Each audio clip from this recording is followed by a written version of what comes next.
and welcome to Branding Storm WeVent Network. I'm Andy Greenberg, and with me is Joe Moore.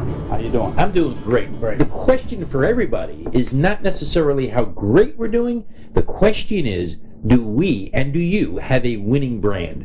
That's the question. Do you have a winning brand? But before you answer that question, are you sure you know the definition of what a winning brand is?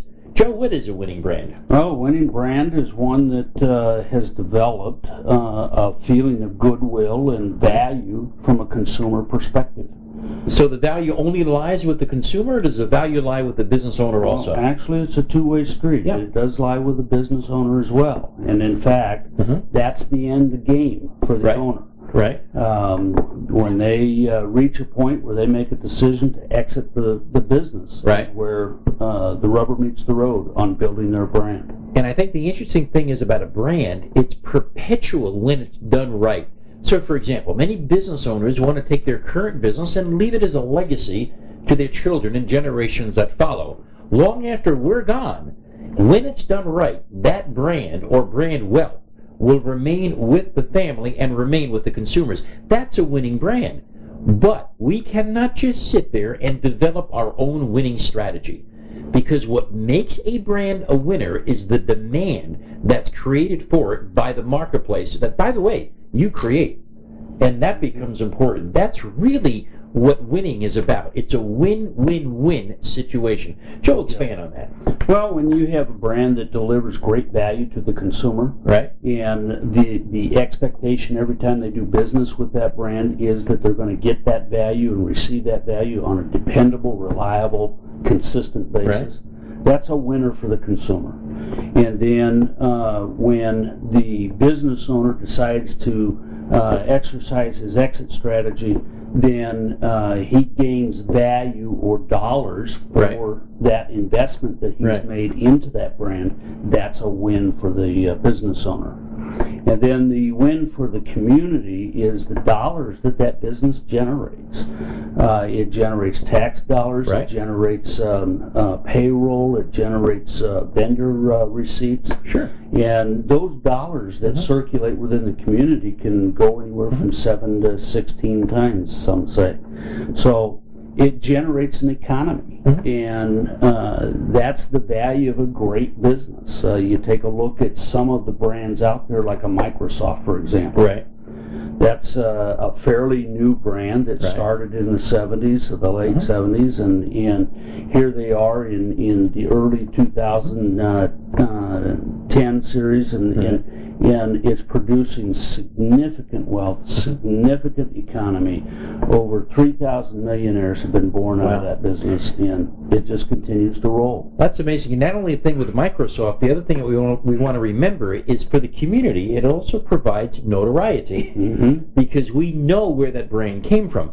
Another true test of a winning brand, how many times have we been to a store or been to a business where we have that big sign that says under new management?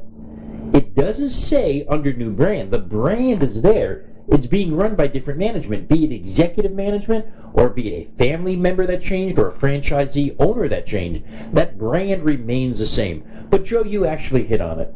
The brand wealth, the winning brand, changes the lifestyle. Let's repeat that. Changes the lifestyle of the brand owner. Why? It increases their wealth. It allows them to reach the achievements and the goals that they had set for themselves, not only for the brand, yet also for their businesses. But as a reminder, it cannot be done until the consumer, be it another business, depending upon who your market is, or until the business itself and the owners look at it and say, I prefer this brand over any other that's in the market because it provides me with the value that I look for. When they win, we as business owners win. Yeah. Thoughts on that, Joe? Well, you know, most small businesses are going to reach a point in time where they decide it's time to either pass the business on to their kids or they're going to sell the business.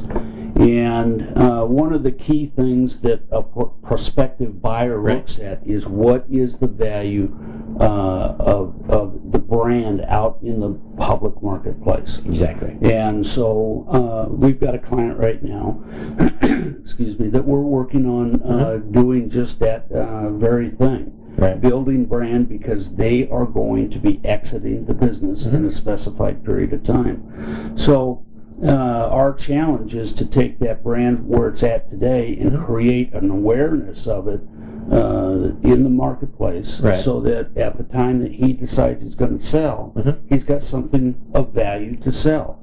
And it is that money that he earns off of that creates as well. So to summarize, could we say that the litmus test of a brand is, and I hate to say this to the business owners, but that brand can survive without you. That brand in itself is a living entity that goes on in perpetuity forever and ever, even without your involvement.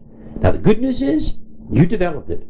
You designed it. You made it what it is today. You created that win-win, a win for your marketplace and a win for you as the current brand owner that brought you the wealth that will allow that brand to continue on without anything from you, and any new management can handle it. And when you sell that brand, that's when your wealth comes in. Selling it means two things: selling it to another management or selling it to your marketplace. That's a win-win. Right. Absolutely. I'm Andy Greenberg, and we hope you enjoyed this particular segment, and we'll see you again the next time. Thanks a lot. Have a great day. Bye.